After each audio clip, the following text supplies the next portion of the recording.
மாதா பிதா குரு தெய்வத்துக்கு வணக்கம். நான் பேசும் என் தாய்மொழி தமிழுக்கு முதல் வணக்கம். கேமரா வச்சுருக்கிற எல்லாருக்கும் உங்களுடைய ப்ரெஷர் எனக்கு என்னென்னு புரியுது. தயவு செஞ்சு 2 வார்த்தை ஹீரோயினை பேசிட்டா நாங்கள்லாம் டக்குன்னு கிளம்பிடுவோங்கிற மனநிலையில் அப்போ ஹீரோயின் தயவு செஞ்சு பேச சொல்லுங்கள் அப்படின்னு குரல் நீங்கள் அங்கே சொல்கிறது இங்கே வரைக்கும் கேட்குது. சும்மாவே மன்சூர் அலிகான் அண்ணன் பேசுவார். அவர் சும்மாவே அந்த ஆட்டம் ஆடுவார். இவங்க அக்கா வர சலங்கை கட்டி விட்டுருச்சு. அவர் ஜிஎஸ்டி அது இதுன்னு பேசி ஆமாம் ½ hour பேசுனதில்லை. இந்த படத்துக்கும் பொலிட்டிக்கல் சம்மந்தமான படமா, இது வில்லேஜ் சம்மந்தமான படமா, கந்தசாமி ப்ரொடியூசர் எல்லாம் நாளைக்கு விஜிலன்ஸ் ரிப்போர்ட் கொடுத்துருப்பாங்க. இங்கே என்னென்ன பிரச்சனை நடந்தது, இந்த படத்துக்கும் ஏதாவது சம்மந்தம் இருக்கா, அந்த பிரச்சனைக்கும் சம்மந்தம் இருக்கான்னு. உண்மையிலேயே அந்த படத்தில் ஒன்று இருக்குது. அப்படி தான் வில்லங்கமாக தான் பேச வச்சிருக்கீங்கன்னு நினைக்கிற வில்லனை. ஸோ சின்ன படங்களுக்கு சக்தி என்ன சொன்ன மாதிரி சக்தி ஃபிலிம் ஃபேக்டரி ரொம்ப சின்ன படங்களை ரொம்ப அழகாக நேர்த்தியாக ரிலீஸ் பண்ணுறது ரொம்ப குறைவான ப்ரொடியூசர் தான் கவனம் பண்ணி பண்ணுறாங்க. அதில் ரொம்ப நேர்த்தியாக நீங்கள் ஒவ்வொரு படங்களுமே சிறப்பாக பண்ணீங்க. ப்ளூ ஸ்டார் தொடர்ச்சியாக நான் பார்த்துக்கிட்டே இருக்கேன். ரொம்ப சிறப்பாக பண்ணுறாங்க. கந்தசாமி ரொம்ப நாளாக எனக்கு தெரியும். கந்தசாமி போலீஸாக இருந்துட்டு வேலையெல்லாம் தூக்கி போட்டுட்டு சினிமா தான் வாழ்க்கைன்னு சொல்லிட்டு வந்தவர். வரப்போட ரொம்ப நாளாக முதல் படம் பண்ணணும்னு தேடிட்டு இருந்தேன். நானும் அவரும் படம் பண்ண வேண்டியது. பிக் பாஸ் முடிச்சுட்டு வெளில வந்தோன்னே ஒரு சில காரணங்களால் கொஞ்சம் தள்ளி போயிடுச்சு. ஒரு 2-3 கதை சொன்னார். என்கிட்ட ஓட்டு பெட்டி ஒரு கதை இருக்குது, வேறு கதைகள் இருக்குது. இந்த கதையும் ஒரு நல்ல ஜனரஞ்சகமான மக்களுக்கு போய் சேரக்கூடிய ஒரு நல்ல கதையாக பண்ணியிருக்காரு. காலையில் குட் மார்னிங் வருதோ இல்லையோ அவருடைய போஸ்டர் ஒன்று வந்துடும். இந்த படம் சார்ந்த ஒரு தகவல் வந்துடும். இந்த படத்தின் மேலே அவருக்கு இருக்கிற காதல். அதுக்கப்புறம் பிரபு சாரோட அனுபவத்தை பற்றி சொல்லிட்டாங்க. நானும் அவரோட நடிச்சிருக்கேன்.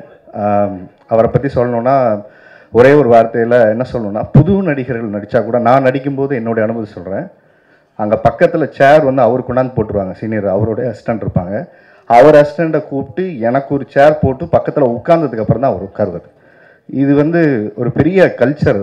அதாவது எந்த நடிகர் என்ன வயசு எவ்வளோ அனுபவம் இருக்குதுலாம் இல்லை, எல்லாரையும் அந்த சரிசமமாக நடத்தக்கூடிய பக்குவம், சாப்பாடு, அன்பு, இது எல்லாமே உங்களுக்கு இந்த படத்தில் அவருடைய பிளஸ்ஸிங் உங்களுக்கு கிடச்சிருக்கும். கொடுத்துட்டு போயிட்டார். குறிப்பாக வெற்றி, எனக்கு கந்தசாமி ரொம்ப நாளாக தெரியும். இப்போ மகா கந்தனா அந்த படத்தில் அவருடைய உழைப்பு அதிகமாக அந்த படத்தில் கொடுத்துருக்காரு. முக்கியமாக இங்கே வந்த 2 விஷயத்துக்குன்னா, வெற்றியை வாழ்த்துறதுக்கும் கந்தசாமியை வாழ்த்துறதுக்கும் மொத்த திரைக்கலைஞர்கள் எல்லாரையுமே வாழ்த்துனதுக்காக. அதுக்கப்புறம் நான் அதான் சார் வரேன். ஏன்னா ஜிஎஸ்டி வரைக்கும் அமித்ஷாலேருந்து மோடி வரைக்கும் போயிட்டோம். ஆனால் நம்ம மியூசிக் டேரக்டரை பற்றி யாருமே பேசவே இல்லை. இசை வெளியீட்ட விழாக்களில் நிறைய அரசியல் பேசுகிறோம். ஆனால் அந்த இசை வெளியீட்டாக்கு முக்கிய காரணமான யார் லிரிக் ரைட்டரு, யார் பாடல்கள் பண்ணியிருக்காங்க, இசை பண்ணியிருக்காங்கன்னு நம்ம நிறைய நேரம் பேச மறந்துடுறோம். பட் அவருடைய மியூசிக் டீசர் ஆர்ஆர் எல்லாமே எனக்கு கேட்டேன் பிரதர். ரொம்ப நல்லாயிருக்கு பிரதர், ரொம்ப நல்லாயிருக்கு. அப்புறம் ஃபைட் மாஸ்டர் எனக்கும் பண்ணியிருக்காரு. ஸோ நல்ல யங்ஸ்டர், பெரிய ஃபைட் மாஸ்டர் வரக்கூடிய அளவுக்கு வாய்ப்பு இருக்குது. இந்த படமும் ரொம்ப நல்லா பண்ணியிருக்காரு. அண்ட் ஹீரோயின் ரொம்ப தமிழ் முகமாக அழகாக இருக்கீங்கம்மா, ரொம்ப சிறப்பாக இருக்குது. ஸோ எல்லாருக்கும் உங்கள் பிளெஸ்ஸிங்ஸை கொடுங்க. இந்த படம் தேட்டருக்கு 30ஆம் தேதி வருது. ஒரு நல்ல படங்களை கொண்டாட எப்போவுமே தமிழ் சினிமா மறக்கிறதில்ல. சின்ன படங்களுக்கு எப்போவுமே சின்ன தேட்டர் போடணுன்னு எல்லாமே சொல்லுவாங்க. ஏன்னா அந்த க்ரௌடு ஒரு 250 சீட்டு ஒரு 300 சீட்டு இருந்துச்சுன்னா ஒரு 150 பேர் உட்கார்ந்தாலே அந்த அரங்கு ஒரு 50% நிறைஞ்சிருக்குன்னு சொல்லுவாங்க. கந்தசாமி என்ன பிளான் பண்ணான்னு தெரில, சத்தியம் தேட்டரில் வைக்க வேண்டிய ஆடியோ லான்ச்சை இங்கே கொண்டாந்து வச்சு, கார் பார்க்கிங் இடம் இல்லை, உள்ளேருந்து வந்தால் இங்கே மேடையில் உட்கார்றதுக்கே சீட்டு இடம் இல்லை. நான் எங்கள்ட கூட சொன்னார், கம்மியான பேர் தான் கூப்பிட்டுருக்கேன், கம்மியான பேர் தான் கூப்பிட்டுருக்கேன். வாழ்க்கையில் தெரிஞ்ச மொத்த பேரையும் ஆடியோ லான்ச்சை கூப்பிட்டுருக்காருன்னு நினைக்கிறேன். ஏன்னா முதல் தடவை அவர் படம் பண்ணுறாரு, வந்தாகணும்னு எல்லாருமே வந்துட்டோம், வேறு வழி இல்லாமல். ஸோ இங்கே ஸ்டேஜில் உட்காரதுக்கும் இடம் இல்லை, யார் பேசணும், இப்போ யார் நிற்கணும், என்ன பண்ணணும்னு தெரியாமல் ஏசியை கொஞ்சம் நேரத்துக்கு முன்னாடி ஆஃப் பண்ணிட்டாங்க. இவங்க இத்தனை பேர் உட்காந்துருக்காங்க, 12 மணிக்கு தான் கிளம்பி வெளியில் போவாங்க போல இருக்குன்னு. அவரும் உட்காந்து நாங்களும் எனக்கு வேறு தொழிக்கிட்டு இருக்கு. இப்போ எந்திரிச்சு போயிட்டா வேறு ஏதோ கந்தசாமிக்கு எனக்கு பிரச்சனை, கோச்சிட்டு போயிட்டாருன்னு நினச்சிக்க போகிறான்னு வேறு எல்லாரும் தர்ம சங்கடமாக உட்காந்துருந்தோம்.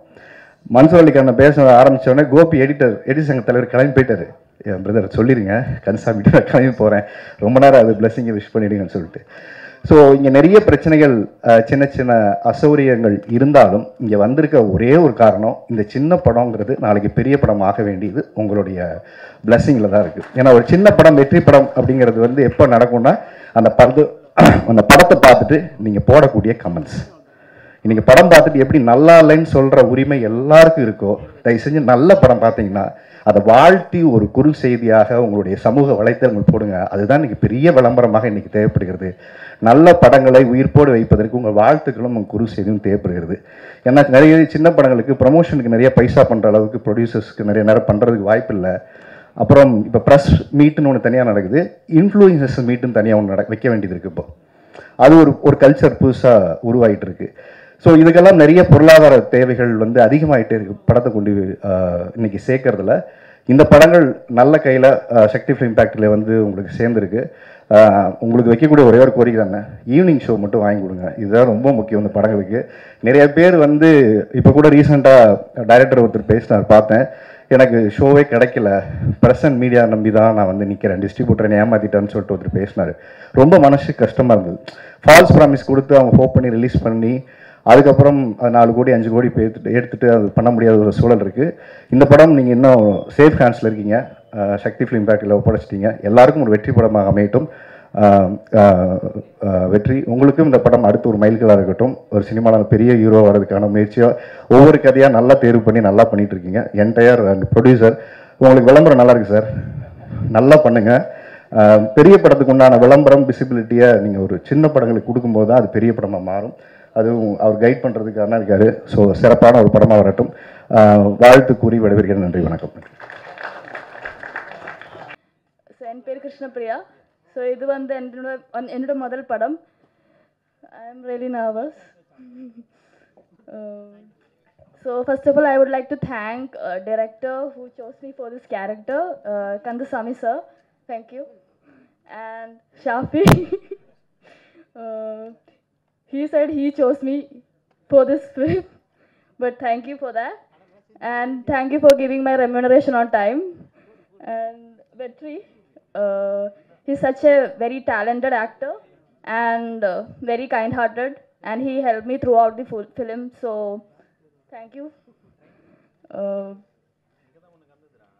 And the soul of the movie, Naufal Raja sir, and I'm doing this film like second time with him, so he did my first film too.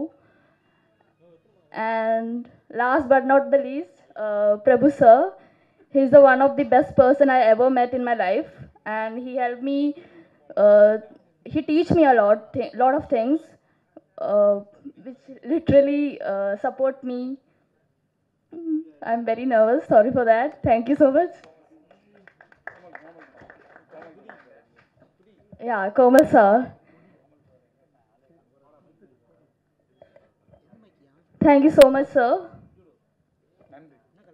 நன்றி. தேங்க்யூ, நன்றி. அடுத்த ஃபங்க்ஷனில் கண்டிப்பாக நீங்கள் தமிழில் பேசணும். How to speak Tamil.